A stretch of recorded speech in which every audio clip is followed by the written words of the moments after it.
to all who are listening.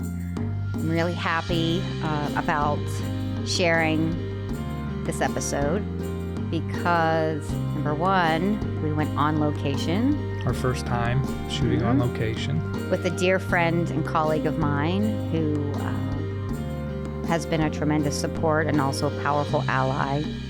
He's so knowledgeable about so many aspects of the history of West Virginia, of its title, its history with being the birthplace of petrochemicals. We have been connected with through the Beyond Petrochemical campaign, but he has been hired by Beyond Petrochemicals to be kind of the center of working on halting the petrochemical expansion. But yeah, we are with Alex on the banks and the confluence of the Kanawha and the Ohio Rivers. And so I just had to start by saying that, and super excited to introduce everybody to Alex Cole. Here we are in this beautiful place with one of my favorite people, Alex Cole. Warms my heart to be sitting in this place, which has so much history for the region, but also your history. And yeah, first I'd love to hear about your history and then get into our history, and what led us here today. Yeah. This is my home territory. We're in Mason County, West Virginia. Tewindowee Park means where the rivers meet. I was born and raised on the border of Putnam and Mason County, just up the Kanawha River a little ways from here. Born over in Gallipolis, Ohio, but you said regional history and personal history. It's national history and international history here. Yeah. This is where the Battle of Point Pleasant happened. It was the end of Lord Dunmore's War, the French and Indian Wars, and the beginning of the American Revolution, and kicked off the 7 Years' War in Europe and around the world right here. A lot of history here. I don't know where to even start. It's pretty deep. Mention the Shawnee. Yeah, the Battle of Point Pleasant was where the English settlers kicked the Shawnee out of Virginia at that time for the last time. This was where kind of like where right it happened. here. Right here. Right here. Yeah. And so this is the Kanawha River, and that's the Ohio. The Ohio. And this is still the Ohio River Valley, right? Yeah. Oh yeah. Yeah. I mean, that's another, depends on how you define it, geography lesson, but pretty much all of the state of West Virginia flows into the Ohio River, with the exception of the Eastern Panhandle. So really, I would think of the whole of West Virginia, with that exception, as the Ohio River Valley, the watershed, Right. So you're back home on your family farm, homesteading, trying to grow your own food, live sustainably, kind of independent from the system a bit. And then did you grow up aware, I don't know how else to say it except, we just drove by Belpre, Parkersburg, Marietta. What used to be Cheshire. Yeah. When, or did you grow up in the Kanawha? I want to know when you realized that West Virginia had been a sacrifice zone since the beginning for energy, for, I don't know. Natural resources. Yeah. There definitely are like some key, what would you call it, like epiphany moments, but I'm a talker, and I grew up working for my dad landscaping. My dad had a landscaping company, and he always made us drive the river routes, like to stay off the highways with loads and lawnmowers in the back. And I grew up around a lot of good old boy, just old timers talking and sharing stories, and a lot of people that worked in the chemical plants or power plants. I'm thinking of a guy, he worked for years just pressure washing pipe fittings and stuff, and telling me about all the horror stories and how you don't want to get into that, and then asking, hey, what's this, what's that, learning the history as I went. Also, my mom, God bless her, she's a landscape painter. She's an artist and does these beautiful landscapes, so I always had a deep appreciation of nature and beauty, and growing up surrounded by farmland, like stewardship of that and maintaining and making better and not destroying, and just that was very important to me, but I didn't really realize the extent of the damage maybe, or the particularity of where we live and how bad it is compared to other places until I went to Ohio. And particularly I'm thinking one summer I brought a buddy home and it was hot like this, and he's like, let's go swimming, and I said, where? And he's like, there's a river, right? Like it's right out my parents' front door. And I'm like, no, you don't swim in the Kanawha River. Like, you just don't. There's all these chemical plants upriver from us. So, and my mom, thank God, like would not let us swim in the river growing up, and knew all that, but didn't really think, hey, you know, the river was stolen from us in that way, until my buddy pointed out, hey, you should be able to swim in your river. So is this region more associated with chemical, petrochemical? That's kind of your history here, is that? Yeah, and there's mining too, and the power plant. So I think Mason County particularly, I'd say more power plants, the coal burning power plants. I can see 5 from the top of my hill right here, and these are huge, you know, grid scale coal burning power plants. And then upriver in Kanawha County, and then upriver on the Ohio in Parkersburg, Wood County, more chemical industry. But, you know, I take people on drives around Charleston to show them everything, and you're on a mountaintop removal site, and 5 minutes later a chemical plant, and 5 minutes later a power plant, and so it's all mushed together. And 5 minutes later at a sacred indigenous site or mass the whole time. I mean, it's like there's the history. So it's all on top of each other, in the like choosing one and creating a culture around it thing. Like people have really left a lot out, particularly like the chemical industry. You just hear West Virginia is coal, and it's like no. Okay, so then tell folks it's the original petrochemical. Yeah. So the chemical industry is very old here. Like it's hard, again, you know, how do you define it? But I have archaeologist friend that used to work for the state, and he dug up salt works when they were building blocks and dams just upriver from Charleston and Malden, and he found leather pots where the Native Americans were boiling salt at the end of the last ice age. So the chemical industry in some ways is 10,000 years old here. So everybody's like, oh yeah, no, new or emerging or whatever. But you know, this part of the Appalachians is actually the Allegheny Plateau, and it's super old rock that was uplifted about 300 million years ago. So there's all these sedimentary layers from ancient oceans that built up over the eons and got uplifted in one big piece and then eroded down by the rivers. So think of it more like the Grand Canyon than like, you know, the Alps. It's an eroded plateau.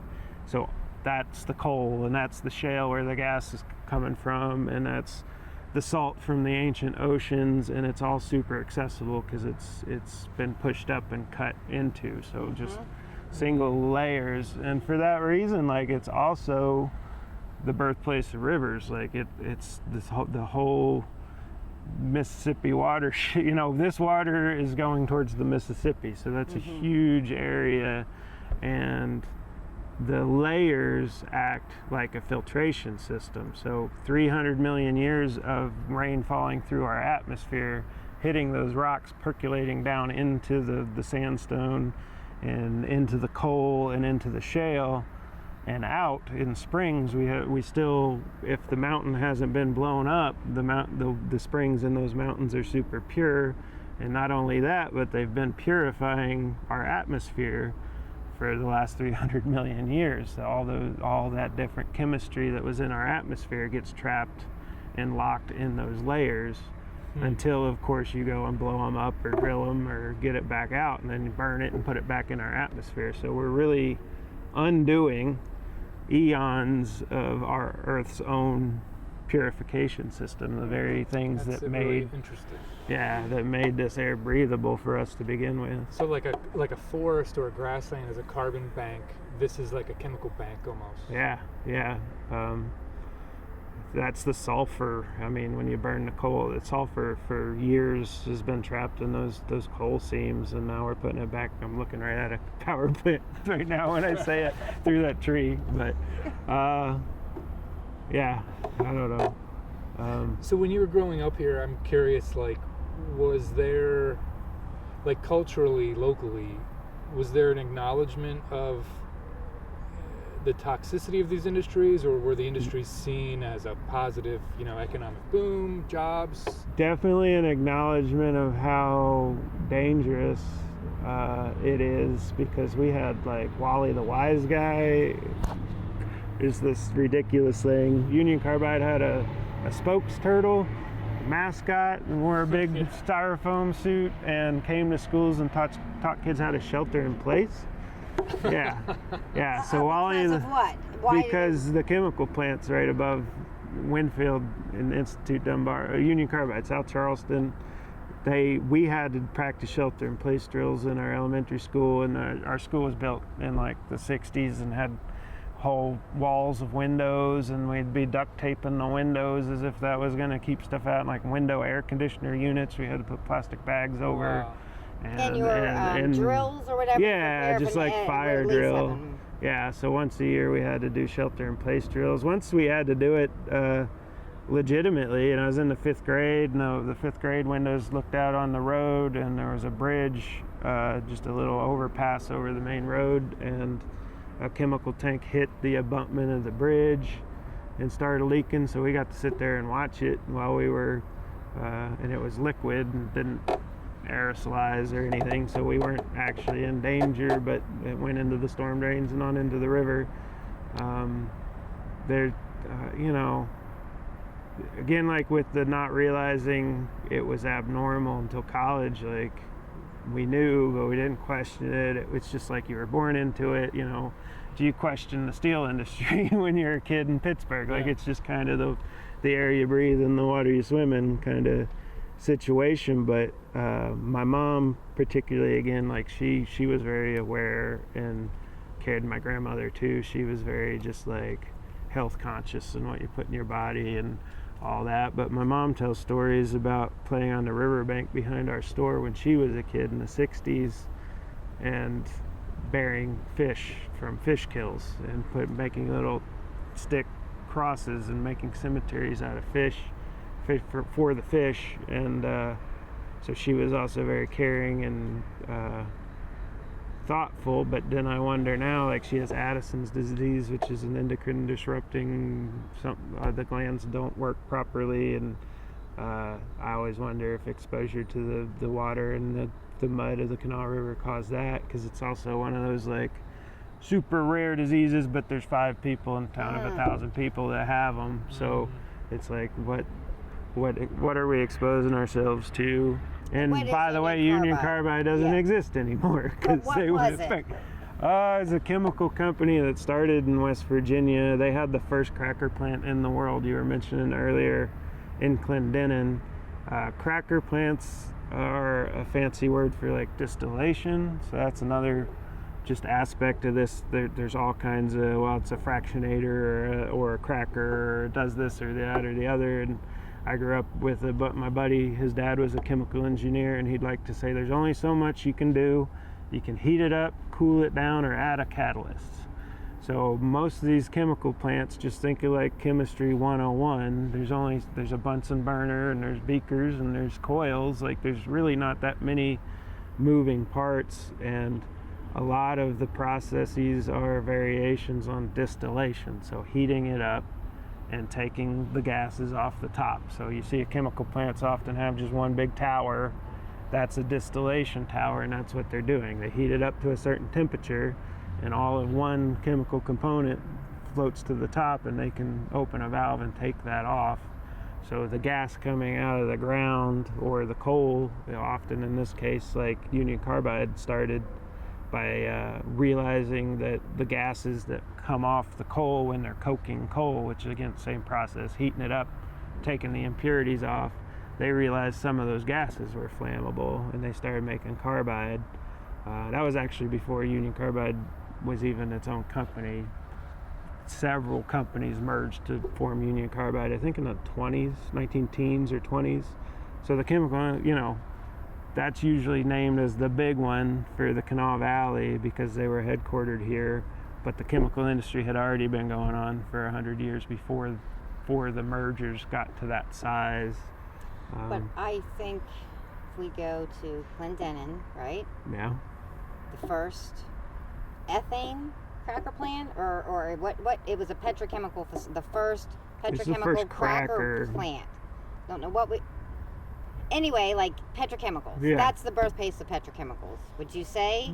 Yeah, if you want to get as granular as petrochemical, you could say that. But I think those lines are pretty arbitrary between what's what, because I don't know. Yeah, I could go any number of ways from there. Well, where I'm trying to go to is how we know each other. Yeah, so petrochemicals. Yeah, the core of it. cracker plants and the Appalachian storage hub, and Yeah. so you've got all this history. What do you call it? The chemical valley. Right, Yeah. and then at some point, I became aware of this new savior for the Ohio River Valley, which was The petrochemical renaissance, the Appalachian storage hub. God, when did I just first... 8 years ago, 9 years ago Yeah. at this point? Well, I think when I first saw the bigger scheme of things, the broader picture was when Jim Justice announced the China deal, which I just looked that up when we were talking. Yeah. How many billions of dollars was that? I have $63 billion. Sorry. But what was he going to do? What was the headline?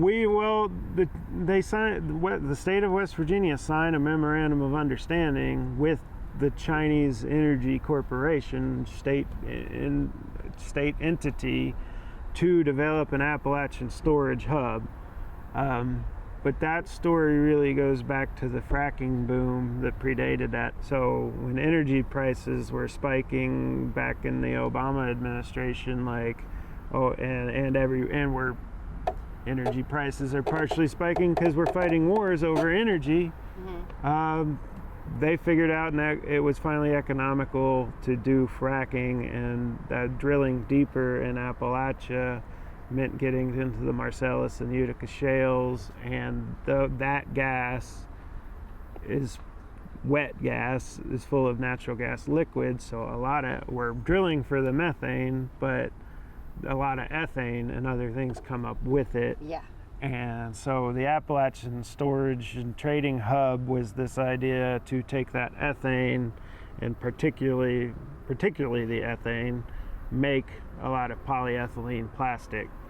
And China was going to help pay for the pipelines and the infrastructure and the drilling to make the plastic here in the Ohio River Valley. So it's supposed to be 6 cracker plants. They built one, the Shell cracker plant. In Beaver County, Pennsylvania. Yeah. But so that plant was part of this Yeah, scheme. and the only one that got built out of 6, plus all the storage for the ethanes, the so that was the big part. They needed the storage facilities because, again, they had a lot of ethane to deal with, but also they didn't have the capacity here to make anything with it.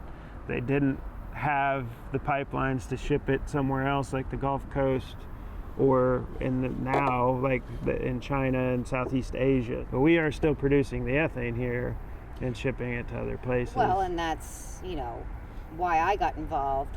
And once, fracking boom arrived in, Belmont County in our region, and then pretty much immediately we started hearing about the PTTG ethane cracker plant that was going to be built in Belmont County in Dilly's Bottom, Ohio, and how it was going to be the savior for the region. All these jobs, all these other businesses would come up. Yeah. Plastic, makers and, all this economic development and growth and prosperity was going to come from this cracker plant. But for me, all it was an alarm, like, oh no, like that means fracking's going to increase because they take ethane's a byproduct of natural gas production, and so they're going to use that, just send it to a cracker plant and make single-use plastic. And so,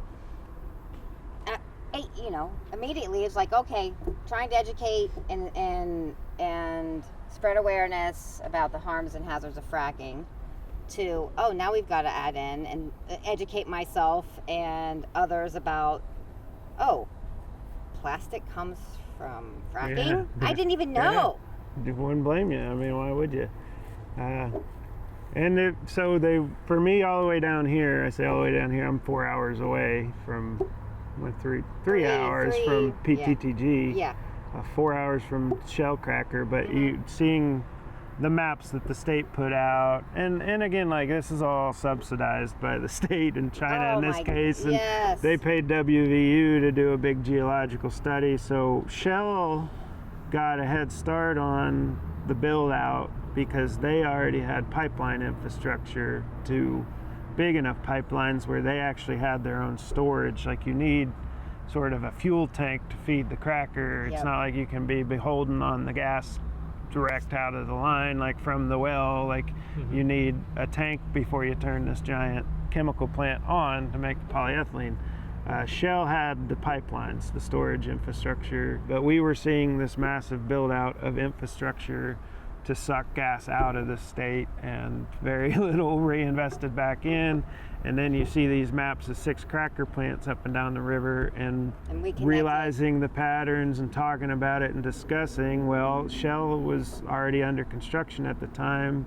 We had this list of the other big crackers down the river, and like you were mentioning, a bunch of ancillary other chemical plants and plastic extrusion plants and stuff.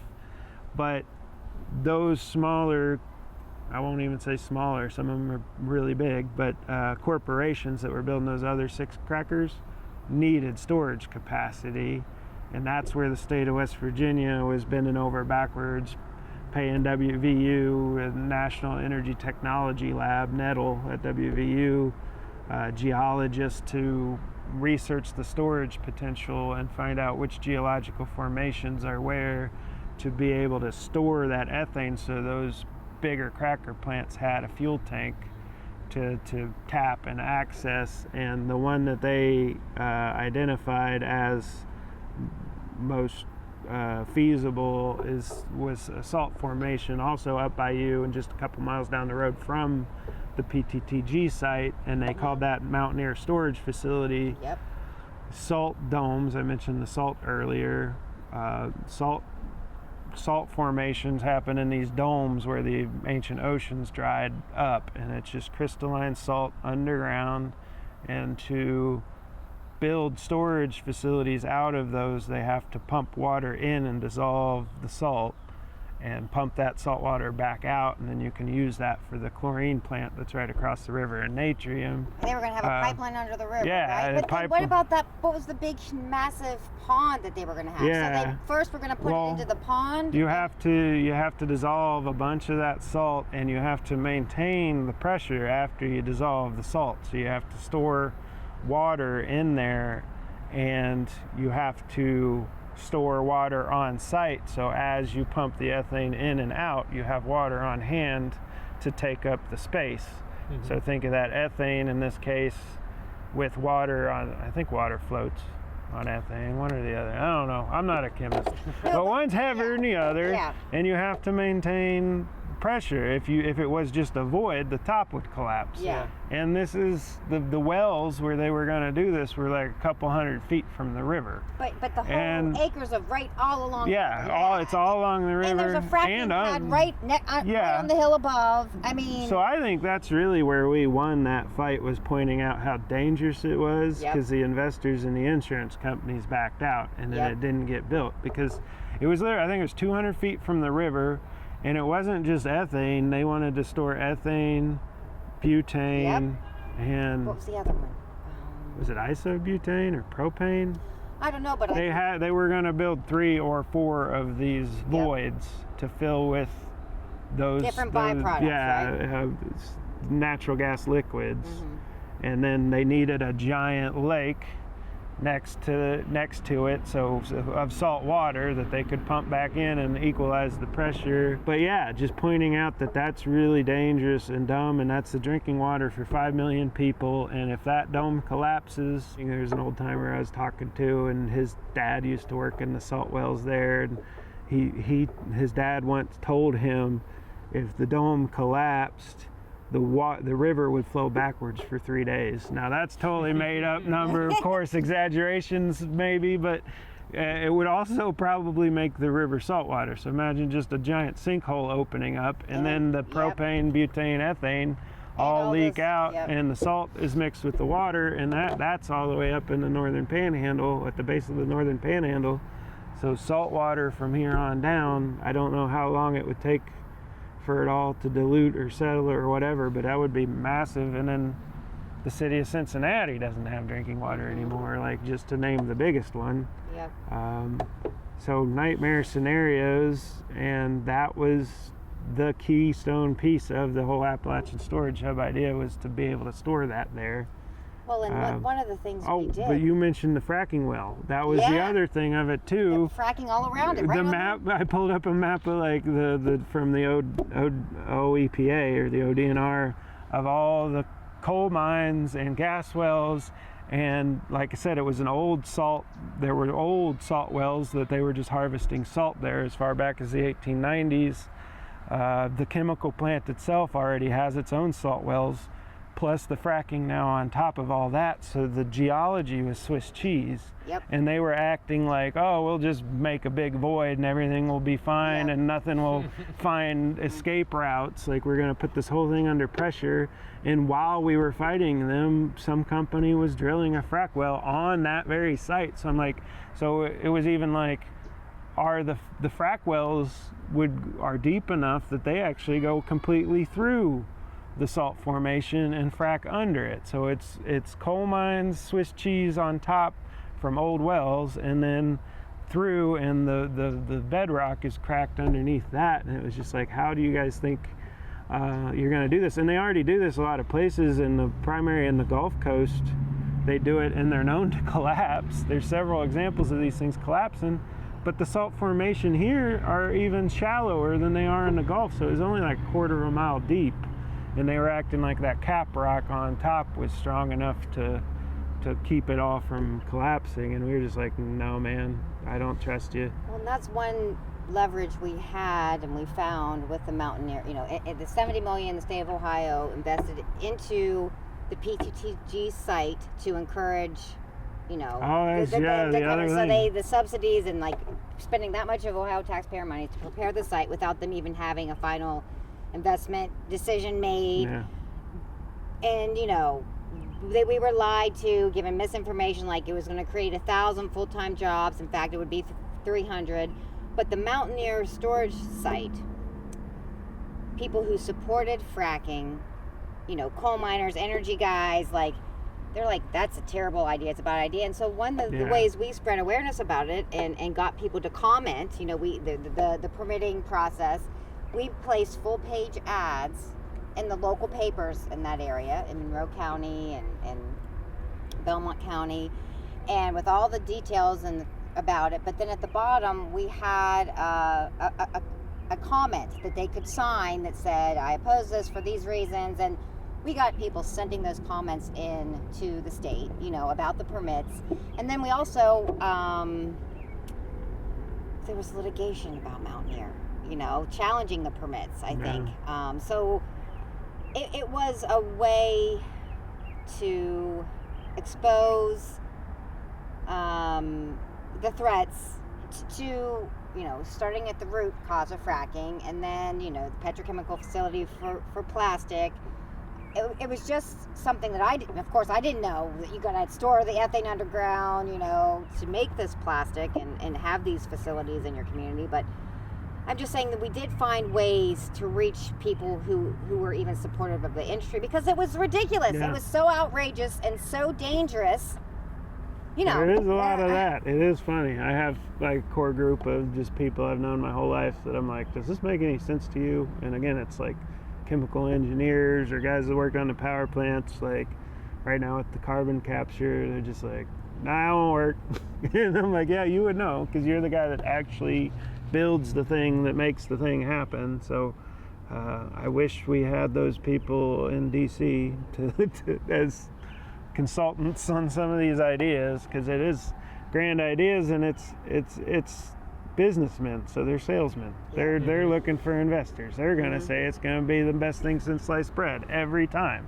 Like, that's in their own best interest. So but for other communities who potentially are facing similar build out, similar infrastructure, or even, you know, now it's it was the Appalachian Storage Hub and PTTG cracker, all the cracker plants, the storage facilities, and years, like, you know, do you, in your mind, what do you remember? You know, we had community meetings, we did webinars, we did, you know, advertising to get people aware and submit comments, and we got national sometimes and state, you know, journalists and news coverage. But like, what do you remember about those battles and what happened? Man, yeah, I really like, I mean, so it's so complicated and hard to, even for myself, even to like what worked and what works and what keeps you going, because a lot of stuff you do, you're like, oh, I went to a permit hearing and we had expert testimony and the state accepted the permit anyways. But then, like, I'm wondering if our expert testimony at the permit hearing for the drilling at Mountaineer, there were investors in that meeting listening and watching. So you think you're fighting the permit or fighting the government accepting the permit, but maybe the most good out of it was that random investor that was about to drop, you know, millions of his own dollars into it. He's like, oh, no, I don't want to be responsible for the river flowing backwards for 3 days. So like, even if it's hyperbole and exaggeration and like pointing out the crazy is always my, and that's just maybe my personal skill, but I think it's an all of the above thing.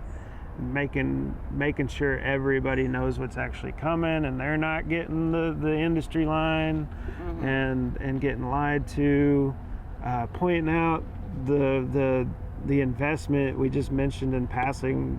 You mentioned in PTTG $100 million in site prep from Jobs Ohio, which is tax dollars from video lottery and cigarette sales. So like, we're taxing some of the poorest people to pay $100 million in site prep for a huge multinational corporation, and then they pull out of town and don't get that money was wasted as of right now. Like, it's not getting used for anything. Sitting there empty. And they won't. And the company owns the site, so we're not able to like build a state park or something that would be actually nice for people. Well, I think so. That storyline. It was $70 million, and I one of the things I did was try to make contact with the company all along, and so I do have a contact there, and my understanding is that actually Jobs Ohio does have control of the site, but they're basically going to wait indefinitely. So Dalem, right? They had a business partner, and then they backed out. Yeah. PTTG had a business partner. They backed out. But, you know, at any time, it's my understanding that Jobs Ohio could bring in something else. Yeah. So partly of what we've been trying to do with the Ohio River Valley Institute and others is find an alternative project for that site. And that's the way you really permanently kill that petrochemical build out. Yeah, put something that we want that will actually uplift the community and not poison them, you know? And increase fracking and all the harms that go along with it. And create plastic, which is the last thing this beautiful planet needs. Like, all the studies now coming out and all, you know, the documentaries are in the works about how we have plastic in us right now that can cause brain. I mean, there's so many health impacts, so many issues with plastic. And still that realization, okay, plastic, petrochemicals, fracking, Yeah. oil and gas industry. Yeah. Yeah, People well, don't still. How many people do you think know that reality? Not very many. More every day. We're making progress there. We really are. Yeah. Especially with the plastic end of things. Yeah. I found a lot of people, just I have found a lot of people through this work, full stop, period, cool. But I'm really amazed recently since this fight opened up, like the people that are coming at the plastic crisis from the ocean. I'm so far from an ocean. I'm not a beach person even, and I'm meeting people that help discover the Great Pacific Garbage Patch and the Five Gyres Institute and all these ocean-ended people, like I hate even using the analogy, but it's most apt, downstream, literally downstream, but also downstream in the industry, and people that are coming out from incinerators in inner cities and all that, and then following the paths all the way back up to production, not only just production of the plastic, but then fracking. And they're like, oh yeah, so you depending on where you live and when you come into the fight, and based on what issue affects you the most, and then you realize it's all one big issue. Has been very gratifying and affirming, and there's a lot of solidarity there. And I think that the connections are pretty amazing when you start learning about them, because I had no idea about how a lot of these things are connected. And I think a lot of people, when even pipelines, they think of pipelines, they think energy. Yeah. They don't think that this is channeling chemicals or the feedstock for chemicals and sure. and plastic. plastics. Yeah. It's like they think fracking, oil and gas, pipelines, all of that is for energy independence. Mm-hmm. And it stops there. And they just don't realize that there's entire industries that have nothing to do with energy that are feeding off of this. And I think that it's also from the subsidization of all this stuff. Yeah. That's another connection that a lot of people are not so aware of. They don't understand how much they're paying for all this stuff. Yeah. In the beginning, but also at the end of its lifespan, when they have to clean up the abandoned wells or fracking waste processing facilities, or even just they don't plastic. And so supposedly it's getting pretend recycled. to. I think Maine's the only state that has banned this practice, and the only solution is to stop making this stuff. Yep. I want to get people to realize that about here too, with the fracking boom, the like you were saying, it all being thought of as energy. It's a crazy soup of stuff from eons ago that got buried, and it's also it's a tricky ethical whatever, you think, well, at least they're making something out of every part, it's a efficiency thing. Mm-hmm. But as long as we're drilling for methane, which now we're drilling for because of the war in Ukraine, it just all gets connected and it's all whatever, but the fracking industry was on the verge of going bust. That's why they were looking for the plastic as a way out.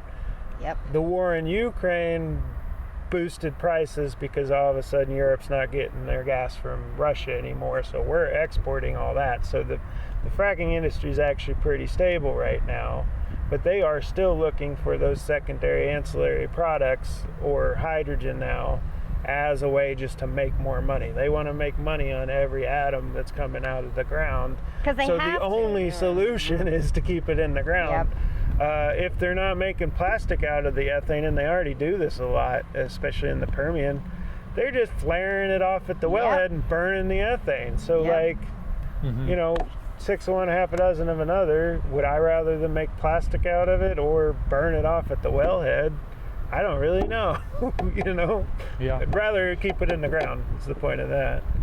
Well, it's also if you want to get into distinguishing lesser of evils, one of the things that bothers me is I look at that cracker plant in Beaver, Pennsylvania, Which is not far from you. and we have relatives that live in Beaver, and to know that enormous plant is completely dedicated to single-use plastics. It's not even It's like insane. aerospace, sophisticated No. plastics. You know, because I think that there's a conversation to have about, is there a place for plastic at all? But it's not even that. It's like the lowest of the low Yep. version of plastic. And it's just mind-blowing to me that not only is it there, but just like the amount of pollution that they are technically allowed to release, let Each alone year. Yeah. let alone the violations. Permitted. You know, Yeah. it's just nuts. You know, the whole And thing. let's bring it back to trying to reach everybody here. The largest subsidy in Pennsylvania history went to Shell. Shell, Yeah. of And all they need it. people, of And all it's organizations, of not all moved, companies. It's not moved the needle economically at all. It's actually hurt the Mhm. county. Yeah. Lost population. Anyway, they're In every economic measure, It's other failed. than GDP, which isn't even really, you know, Mhm. it's failed. There's a load of chemicals leaving the Kanawha Valley.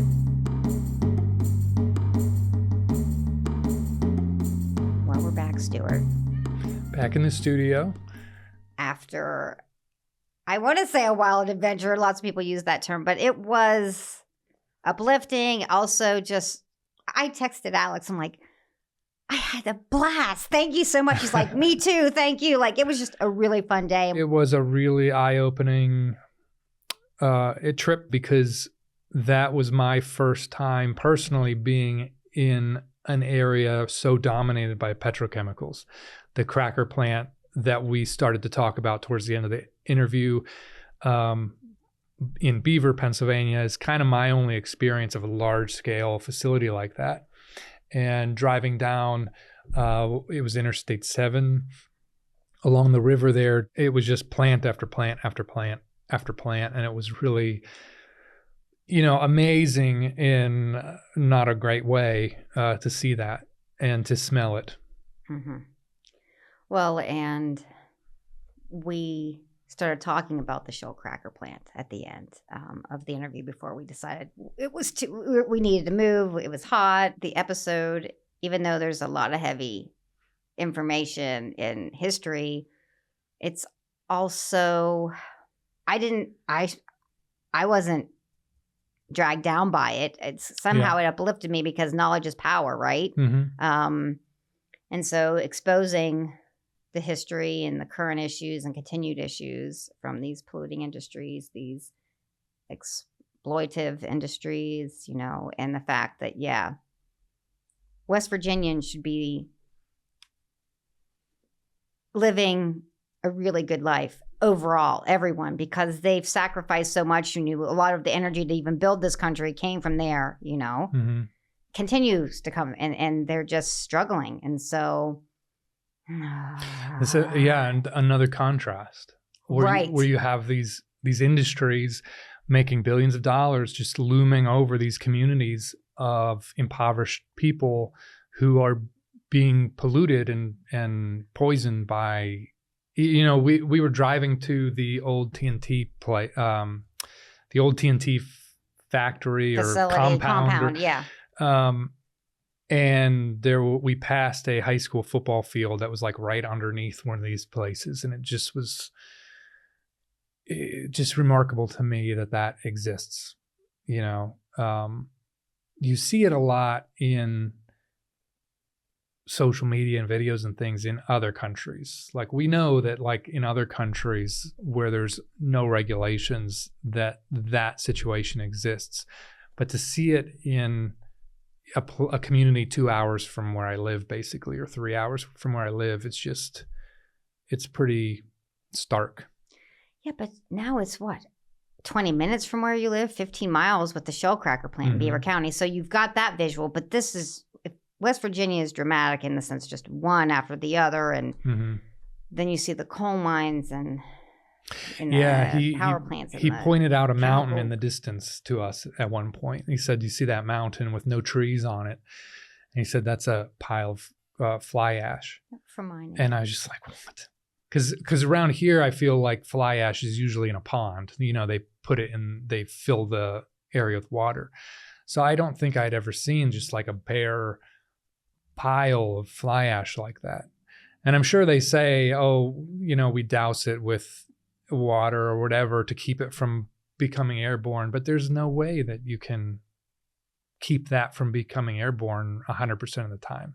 But I also, something just keeps going in my mind that you just said, which is it's usually in other countries. You don't really see it as much here, but through my connections with the Beyond Petrochemical campaign, and to a certain extent, by fighting the cracker plant here, I became aware of St. James Parish in Louisiana, near New Orleans, so I'm just saying it's bad in West Virginia. It's really bad there too. So, but until you go and see it or you're connected with people who can tell you about it. And I had, anyway, just some amazing connections with folks from down there in Texas. So I'm grateful. But yeah, it's not just in other countries. But see, people think so. And it shouldn't be happening in other countries here, but not in America. Well, yes, in America. And the poor, impoverished, historically exploited and disrespected communities. Yep. Yeah, there's so much to go into. And it's hard to even know where to start, because you could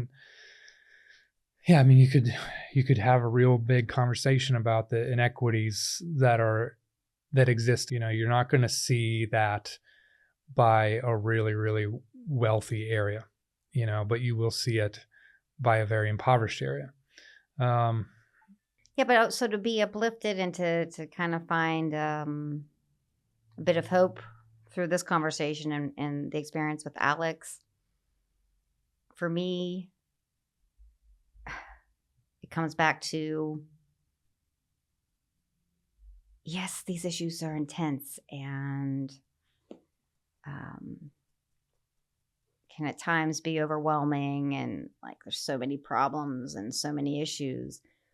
But then I'm connected to Alex, who one of my favorite people, who I respect so much. But I'm just saying, so that's a really positive thing that's come from me doing this work, is being connected with Alex and so many others. And it's we're growing this community.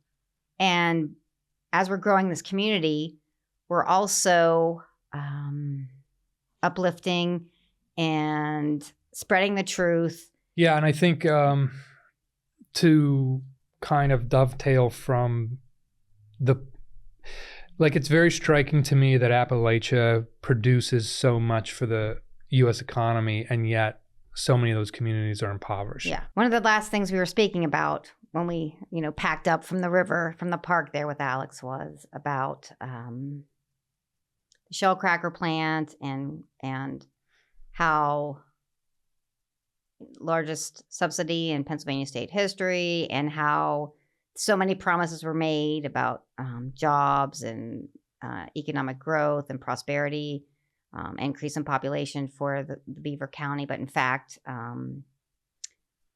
folks like Sean O'Leary at the Ohio River Valley Institute and his colleagues have done incredible research exposing that the boom has been a bust, that they failed on every level of economic development and growth, despite the claims. So I think that's a really important point, that we need to, important truth that people need to understand. And so, we have an episode with Sean O'Leary coming up soon where, we dive into that. And I knew you guys would get along. What were your thoughts after that? I mean, was your mind blown? Yeah, it was really interesting to see the level of detail that his research has gone into, and how it has, essentially confirmed what I kind of intuitively already knew, but I didn't have the data at my fingertips to really say definitively that it's true. It's really striking just how bad these industries have performed economically, despite the fact that politicians and the general public think that they have really moved the needle in a positive way economically. And so for their CEOs, for the industry, Yeah. for the companies, but Yeah. not for the communities. right. Period. And even at the state level, I mean, they are not generating the amount of economic growth that people think that they are. And there's some really amazing insight that Sean brings to that conversation in that episode, and I'm excited for people to hear that one specifically, because I think that topic, more than anything else, is kind of the thing that can really bring people to this table that don't think that they would be at this table talking about Or this want to stuff. be at this table. Right. Yeah. Right. So that's So it's about the bottom line and their dollars, their tax Right. dollars, their pocketbooks. yeah. you So know? if you're one of those people that can sit there and dismiss the environmental concerns and the human health concerns and all of that, listen to that Sean O'Leary episode, because that's a big eye opener for the economic part of it. Mhm. Perfect. Well, on that, I think, this has been nice to like debrief with you here, and also super excited to share our time with Alex Cole. So Yeah. enjoy, everybody. Guidance and protection. Bye, everyone. Peace. Exposure is brought to you by Ohio Valley Allies. To find out more and learn how to take action, please visit ohiovalleyallies.org. Stay tuned for upcoming episodes as we dive deeper into these crucial issues and speak with impacted communities, experts, researchers, and industry insiders.